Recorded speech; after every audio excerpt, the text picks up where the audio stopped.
I was 21 when I moved to a new city and got my first apartment. It was exciting, a fresh start, a new place to explore, and the freedom of living alone. One day, I decided to visit the Riverside Mall to buy essentials and some decorations for my apartment. It was my first time at this mall, so I parked outside a large department store called Brighton's and began wandering through the different shops, taking my time exploring. At one point, I stepped into a store that sold wall art. As I browsed through the prints, something made me look up. A man, possibly in his 50s, stood a few feet away, pretending to look through the prints as well. But he wasn't actually looking at them. He was watching me. The moment our eyes met, he quickly glanced down, trying to act casual. A strange, uneasy feeling settled in my stomach. Something about him wasn't right. Trusting my gut, I left the store. I walked further down the mall and entered a CVS to pick up some toiletries. A few minutes later, I noticed him again. He had followed me. To be certain, I wandered into the feminine products aisle, an unusual place for a man to linger. And there he was, trailing right behind me, awkwardly pretending to look at the shelves.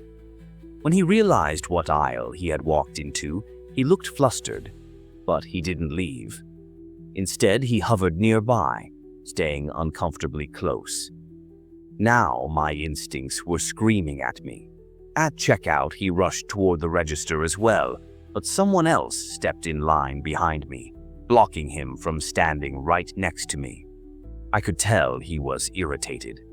Out of the corner of my eye, I watched him pretend to browse the candy bars, as if trying to make it seem like he wasn't following me. My heart pounded. This wasn't a coincidence. Determined to shake him, I exited CVS quickly and darted into the store next door, hiding behind a pillar. Peeking out, I saw him rush out of CVS, looking in all directions for me. He was searching. My stomach knotted with fear.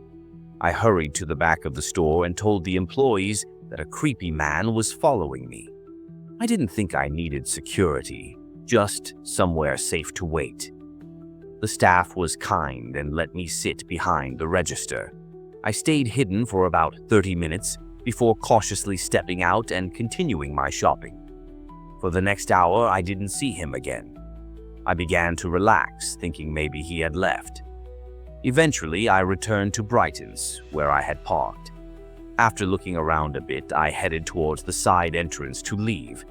As I pushed open the first set of doors, I instinctively glanced back. And there he was. He was coming out right behind me. Panic surged through me. Thinking fast, I muttered, "God damn it, I knew I forgot something," and turned right back into the store. My hands shook as I approached the first employee I saw and urgently explained what was happening. Within minutes, mall security arrived. I described the man and what had been happening. They took me seriously and escorted me to my car. Only when I was inside, doors locked, did I let out a breath of relief. I unwrapped one of the cassette tapes I had just bought, popped it in, and drove away. But as I neared the exit, I spotted him again. This time, he wasn't alone. He was walking through a quieter section of the parking lot with a short, heavy-set blonde woman wearing glasses. Something about the two of them together unsettled me even more. I exited the mall through a different route, making sure they wouldn't see me drive away. I thought that was the end of it, but it wasn't. A year and a half passed. My life had changed in so many ways. I had quit my job at a doctor's office, traveled to Italy, started a new job at a department store called Willow & Company, and even visited France. The mall I now worked at was nearly 25 miles away from Riverside Mall. That entire experience had faded into a distant, creepy memory, until one night at work. I was at my counter arranging products when an older woman approached. She seemed friendly, chatting about the brand I was representing. The brand was French, and she started talking about Paris. I smiled and told her how I had recently been to both Paris and Italy. "Oh, you must have loved it," she said enthusiastically. "Would you ever consider moving to Europe?" "I would love to," I admitted, "but I know I'd need a job first." She brightened. "Well, this might be your lucky day. The company I work for is hiring. You'd be a perfect fit, and we have offices in Europe. It would be so easy for you to transfer overseas." Something in my gut twisted. Something about this felt off. I asked what kind of work it was. "Hospitality," she replied quickly. "But I'm in a bit of a rush. Why don't you give me your number? I'll call you with all the details later." And that's when the shaking started. My body reacted before my mind fully processed it. My intuition screamed at me that something was horribly wrong. I took a closer look at her, and my blood turned to ice. It was her, the same woman I had seen in the parking lot that day, the one who had been walking with the man who had followed me. I forced a smile and nodded as I scribbled down a fake name and number. My heart pounded so hard I thought she could hear it. I handed her the paper, careful to keep my expression neutral. She smiled warmly and walked away, disappearing into the crowd. I never saw her again, but I often wonder, what if I had given her my real name and number? What if I had trusted her and agreed to meet? Where would I be now?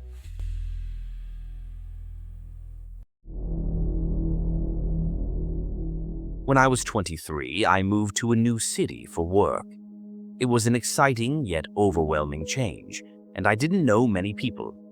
To make new connections, I decided to try online dating. That's how I met Ryan. At first, he seemed nice, charming, funny, and easy to talk to. We messaged for a few weeks before meeting in person. Our first date was simple, just coffee at a busy cafe in downtown Bridgeport. It was casual, just a way to get to know each other in a public place. He was polite, a little awkward, but I figured it was just first date nerves. The second date was dinner at a small Italian restaurant. That's when I noticed that he talked a lot about himself, but didn't ask much about me. Still, he seemed harmless, so I brushed it off. Our third date was at a local bar. We had a couple of drinks and he started getting a little too comfortable, touching my arm, leaning in too close. It made me uneasy, but I convinced myself I was overreacting. By the fourth date, I had a bad feeling. We met up for drinks again, but this time I wasn't excited.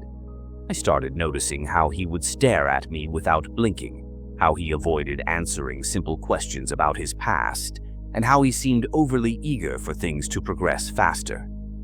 As the night went on, he drank more than usual. He kept trying to kiss me, even though I turned my head away.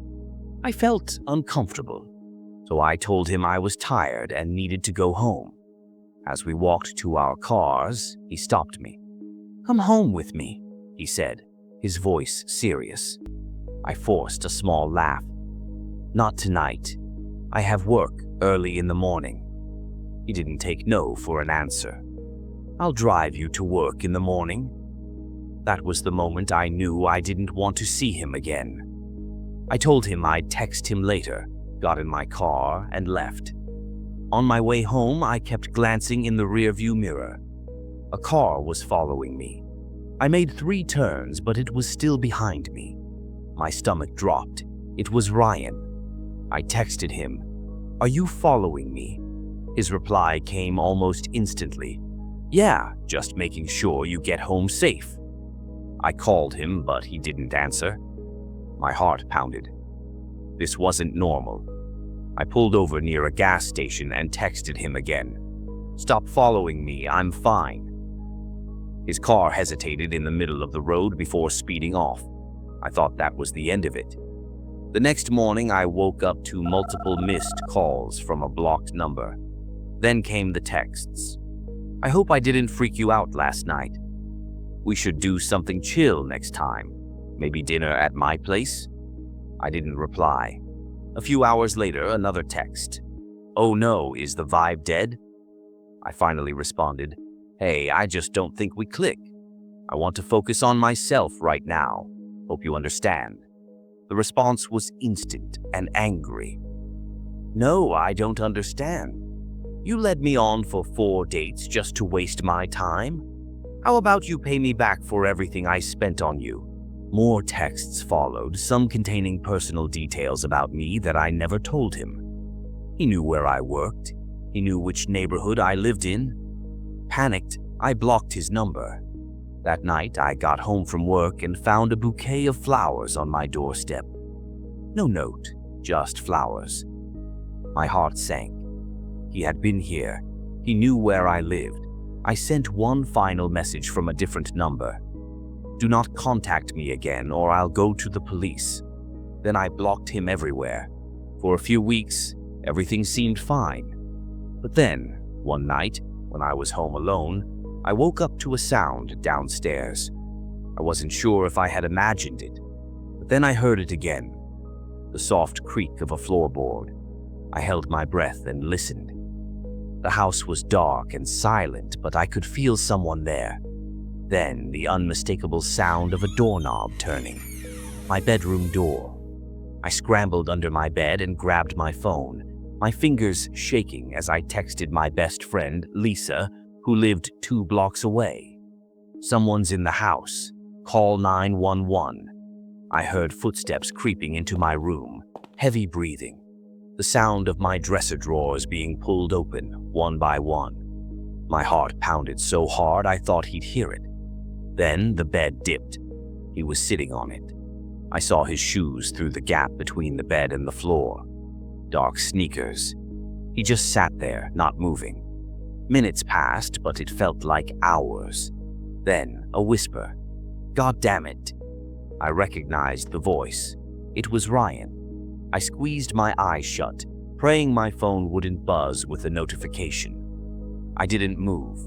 Finally, I heard him stand up, close the drawers, and walk out. I waited until I heard the front door shut before I crawled out and ran to lock every window and door. When the police arrived, they searched the house.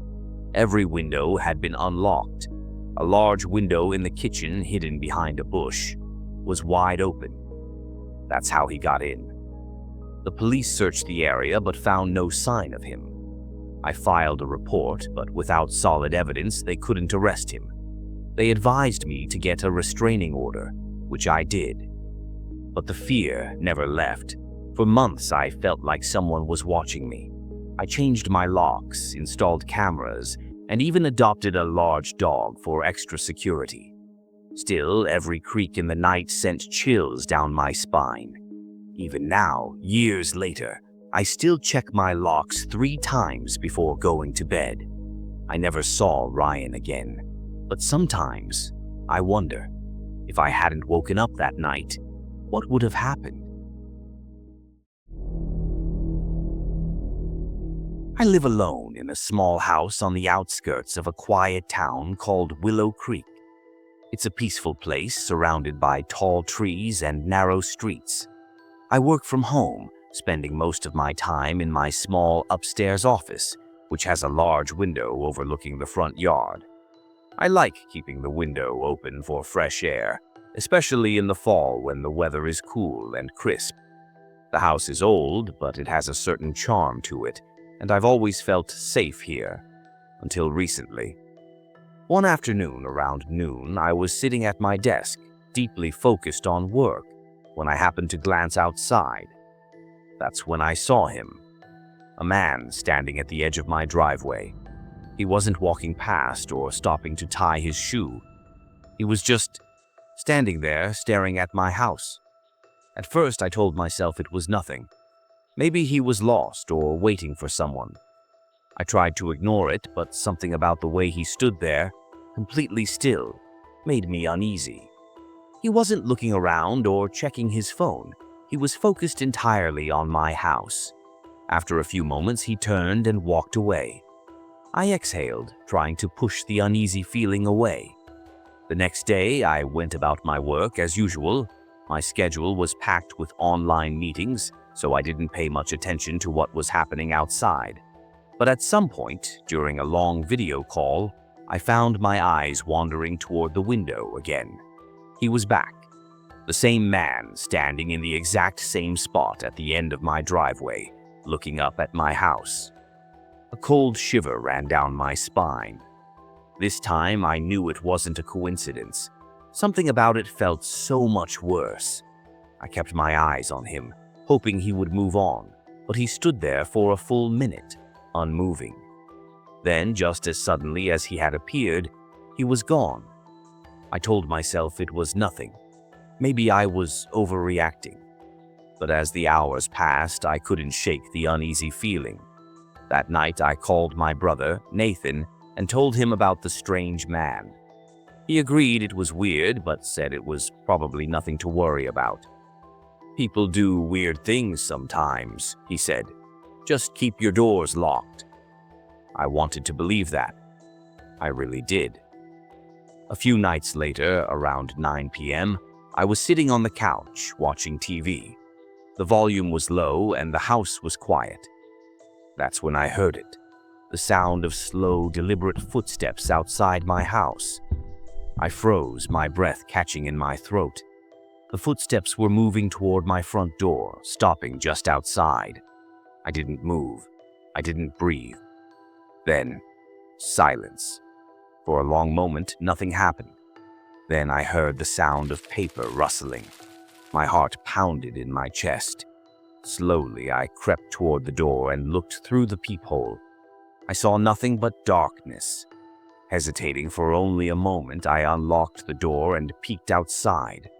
There, taped to my front door, was a small piece of paper. It had only 3 words written on it. "I see you." My blood turned to ice. My hands trembled as I ripped the note off the door and slammed it shut, locking every bolt and chain. My mind raced with questions. How did he know I lived alone? Was he watching me right now? I grabbed my phone and called the police. 2 officers arrived within minutes. I explained everything. The man at the driveway, the note, the footsteps. They searched the property but found no one. The best they could do was file a report and tell me to call again if anything else happened. That night I barely slept. Every sound, every creak of the house made my heart race. Days passed without any sign of him. Just as I began convincing myself that it was over, that maybe he had finally lost interest, something happened that made my fear spiral into full-blown terror. It was nearly 2 a.m. when a loud knocking echoed through my house. It wasn't frantic or aggressive.